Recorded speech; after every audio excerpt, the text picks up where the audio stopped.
Hi, welcome to my channel. My name is Eliza. I'm the director of Music Makers Academy. We are a music school in Joondalup, Western Australia. In today's video, I'm sharing 3 tips on how to practice more effectively. This is so important because you might be practicing for hours and feel like you're not making progress, or you might feel like you really don't have enough time to practice, so you just don't do any practice at all.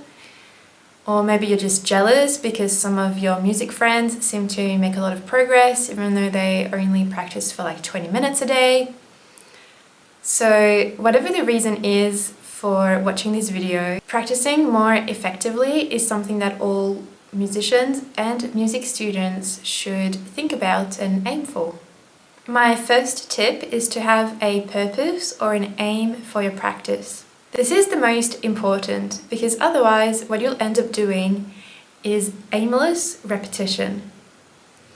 And with aimless repetition, it feels like you never do enough of it. Examples of specific practice aims could be things like learning the notes of a song, memorizing a song, doing run-throughs as if in a performance, increasing the tempo of a passage or a song, or working on expression and character. Regardless of what your practice purpose is, that is where you should always begin. You have to begin your practice by deciding what it is you are wanting to achieve. So my second tip on how to practice music more effectively is to pick practice strategies that support your goal. So you can see that in step 1, we chose a goal. In step 2, we go a little bit further and we actually consider what are the ways we're going to practice to actually achieve what we set out to achieve. So for example, when learning the notes, if that is what your goal is, you might utilize specific practice strategies such as writing the names of the notes, analyzing your score, listening to recordings so you start learning what it sounds like, doing a lot of repetition so that you are developing your muscle memory.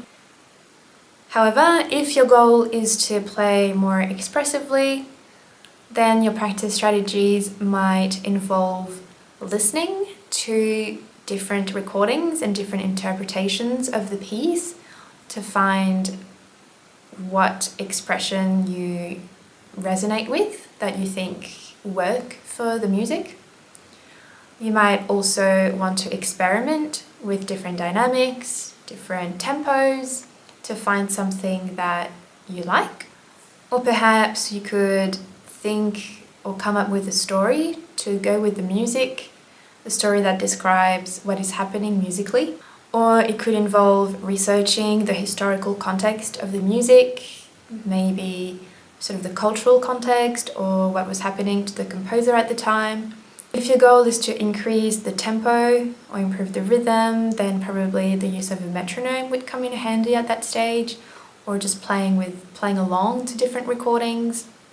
So anyhow, there are all these different little strategies you can use, but the point I'm trying to make here is that the way that you practice should be informed by the goal that you decided to achieve. You cannot know what or how to do something unless you know why you are doing it. If you are a beginner, it might be really challenging to know what strategy to use, and that's when the advice and expertise of a teacher comes in really handy. My third tip is to keep your practice sessions quite short. If you are practicing in a serious and focused way, practice should feel mentally taxing and exhausting. You have to concentrate, you have to listen, you have to problem solve. Practicing is in fact a very intense process. So because of that, I would advise you to keep your practice sessions short, around 15 to 20 minutes. The trick is to do it multiple times throughout the day. This will actually engage your long-term memory better than doing one very long practice session. The other advantage of doing more regular but shorter practice sessions is that your body will not get as sore. So when your body starts to get a little bit sore, or when you find that you are mentally, zoning out, that's a good indication that you should stop practicing and just come back to it at a later time in the day. Doing shorter sessions means you will always be practicing with intent, focus, and energy.